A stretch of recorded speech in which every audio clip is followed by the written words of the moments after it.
Diable Jump.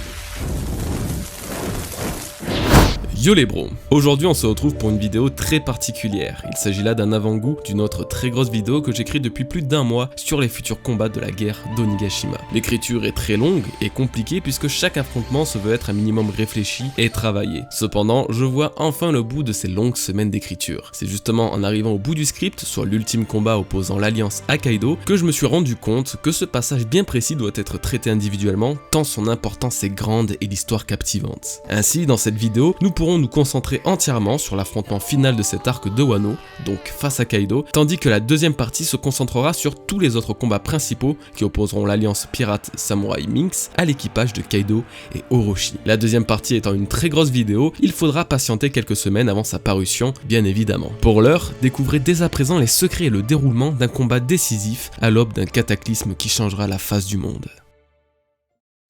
Onigashima sera la terre et le lieu de nombreux affrontements d'une intensité rare. De puissants guerriers se préparent à vivre la guerre de leur existence. Que ce soit les Tobiroppo, 6 pirates s'étant alliés à Kaido, ou les 3 capitaines de ce dernier, aussi appelés Calamité, les adversaires qui vont barrer la route à nos protagonistes sont d'une force et cruauté sans pareil. Tout nous laisse présager que la grande bataille d'Onigashima sera incroyable, unique, extraordinaire. Son ampleur est considérable et pour cause, nous sommes enfin au boss final, le monstre Kaido, l'objectif ultime de l'alliance entre Law et Luffy qui aura conduit à celle entre les samouraïs de Wano et les Minx de Zou. C'est l'affrontement le plus attendu depuis l'arrivée dans le Nouveau Monde, voire peut-être même de One Piece depuis le début de l'histoire. Luffy va affronter l'empereur Kaido, libérant Wano et grimper les échelons de la piraterie. Sa renommée et sa puissance vont exploser comme elles ne l'ont encore jamais fait. Cependant, ne crions pas victoire trop vite, le pire reste à venir et l'invincible doit être vaincu. Comment Kaido pourra-t-il être défait? Un monstre considéré comme immortel ayant survécu à toutes ses blessures se doit pourtant d'être arrêté.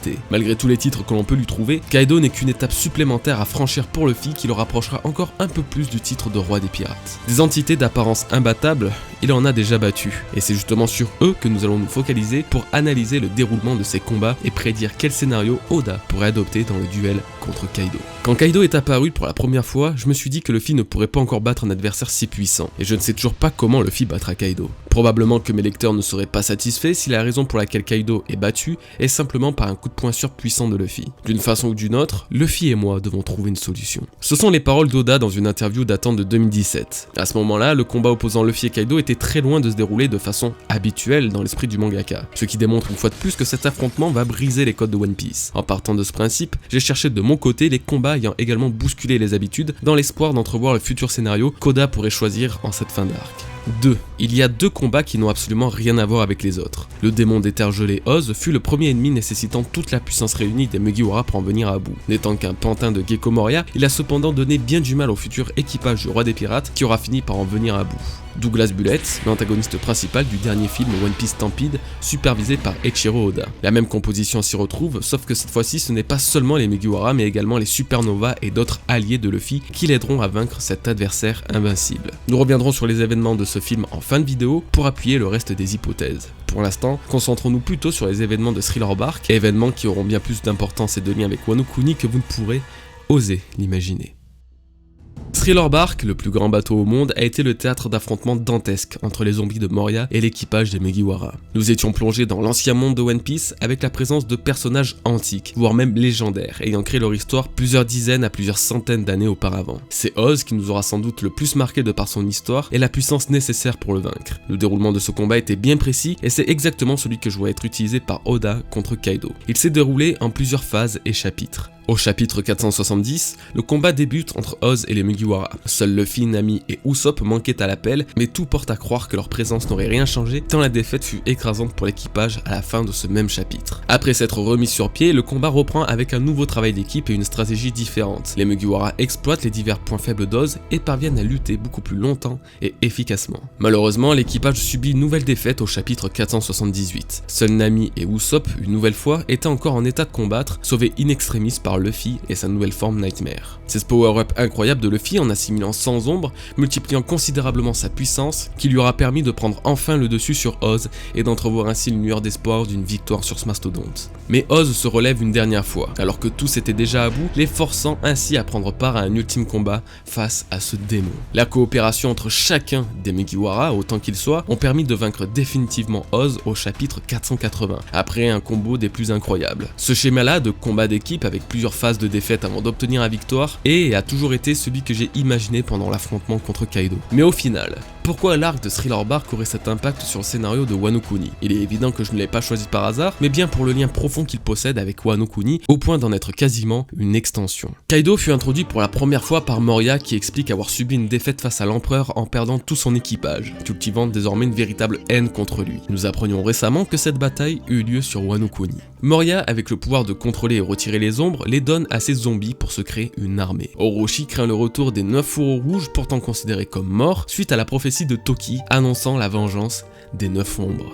Moria, en venant sur Wano Kuni, a récupéré le corps du défunt Ryuma et son katana légendaire, tous deux considérés comme trésor national du pays. Zoro vaincra le corps de Ryuma et obtiendra son Shusui. Gyokimaru et Iori expliqueront à Zoro l'importance de cet épéiste mythique pour Wano Kuni. La vie d'Oden l'implore de rendre Shusui à Wano, obtenant en contrepartie un nouveau katana, Enma. Captain John, un pirate légendaire dont le trésor est activement recherché par Buggy, fut transformé en zombie par Moria qui a récupéré sa dépouille durant un de ses voyages. C'est en plein arc de Wano Kuni, Koda nous dévoile l'existence et l'histoire des Rocks, un équipage autrefois dirigé par Rox d'Ichebek et composé de pirates tels que Barbe Blanche, Kaido, Big Mom ou justement Captain John. Oz est le super zombie ultime de Moria, qui se retrouve être invulnérable et immortel grâce au pouvoir des ombres. Son surnom, le transporteur de continents, vient de la légende disant que ce démon a autrefois créé un pays en assemblant plusieurs îles l'une avec l'autre. Wano Kuni est un pays à la disposition des plus énigmatiques, avec chacune de ses 6 régions semblant indépendantes et fracturées, comme s'il s'agissait de ce fameux pays créé de l'assemblage du démon Oz. Une information officielle venant des databooks One Piece sous-entendra d'ailleurs que Wano Kuni a bel et bien un lien avec le continent créé par ce dernier. Oda se serait alors inspiré de la légende de Yatsuka Mizuomi, un dieu japonais ayant tiré plusieurs terres pour créer une plus grande région japonaise autour de la province d'Izumo, coordonnant ainsi avec la légende de Oz, le transporteur de continents. En addition de ça se trouve l'île d'Onigashima, excentrée du reste du pays, aussi appelée l'île du démon, lieu où officie Kaido, l'empereur invulnérable et immortel. Pour finir, Moria a été réintroduit pour la première fois après l'ellipse des 2 ans, en plein arc de Wano Kuni face à Barbe Noire, ce qui aura une importance certaine dans la finalité de cette théorie. J'ai tenu à vous prouver de toutes les façons possibles que l'arc de Thriller Bark est indéniablement lié à Wano Kuni, justifiant d'autant plus pourquoi le déroulement du combat d'Oz contre les Mugiwara me semble si lourd de sens vis-à-vis de celui qui vient contre Kaido. Mais alors, comment cela pourrait-il se dérouler à présent? L'adversaire en face est tellement fort et l'alliance contre lui tellement nombreuse que ce scénario a ainsi toutes ses chances de réapparaître dans l'œuvre.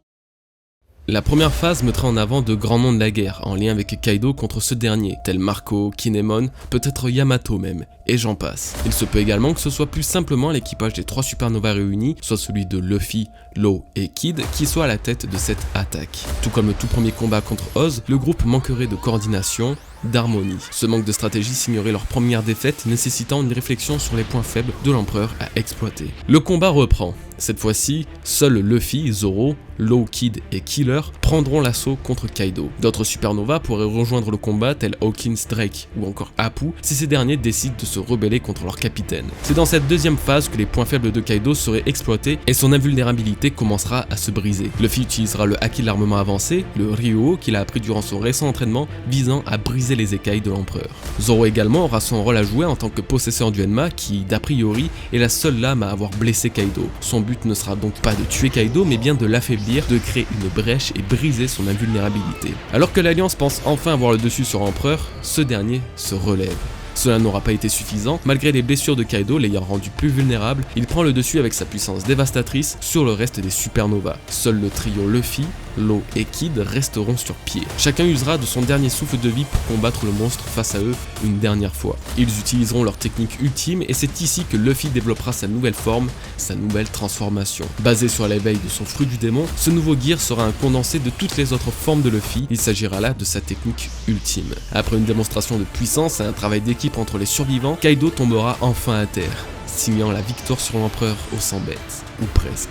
Malgré cette lutte acharnée et l'épuisement total du côté des deux clans, Kaido vit encore. C'est le moment de vous parler de la suite du combat d'Oz et des Mugiwara. Certes, le transporteur des continents que je compare à Kaido avait subi une défaite et était inapte à combattre, mais un autre adversaire barrait désormais la route, Moria. Il récupéra toutes les ombres de Thriller Bark pour se transformer et multiplier sa puissance, bien qu'il finisse par être plus ou moins battu facilement par Luffy. C'est précisément ce parallèle que le scénario de One Piece laisse imaginer. Alors que Kaido est affaibli et les alliés inaptes à combattre, Moria foulera la terre de Nigashima.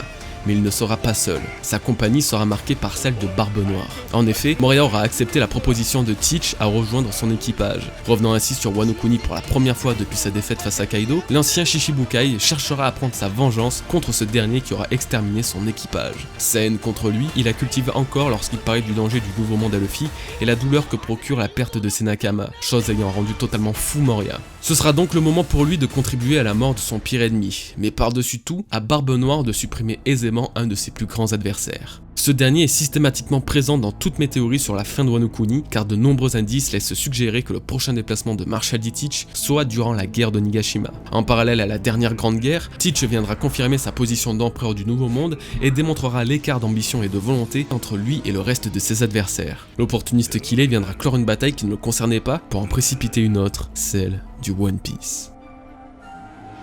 C'est ainsi que j'imagine le dénouement du combat ultime opposant Kaido au protagoniste. Bien avant de chercher de lien entre ces deux arcs et ces deux scénarios, j'ai toujours imaginé que le combat de Luffy contre Kaido serait à l'opposé de ce à quoi nous sommes habitués, tout en gardant la dynamique habituelle. C'est pourquoi la découverte du film One Piece Stampede a été pour moi une consécration. Le combat que j'imaginais tant a été réalisé dans ce film. Des supernovas, Shichibukai, révolutionnaires et marines qui s'allient pour vaincre un ennemi commun et surpuissant est le meilleur compromis pour garder une histoire cohérente tout en faisant progresser le scénario en faveur des protagonistes. Stampede a été supervisé par Oda lui-même, ce qui me conforte encore plus à me dire que finalement, l'idée ne semblait pas si mauvaise. Dans la guerre contre Kaido, tous ces groupes ne seront pas présents, mais une diversité sans pareil est bel et bien mise en place. Et comme l'a annoncé Oda en interview, Luffy ne battra pas Kaido de manière habituelle.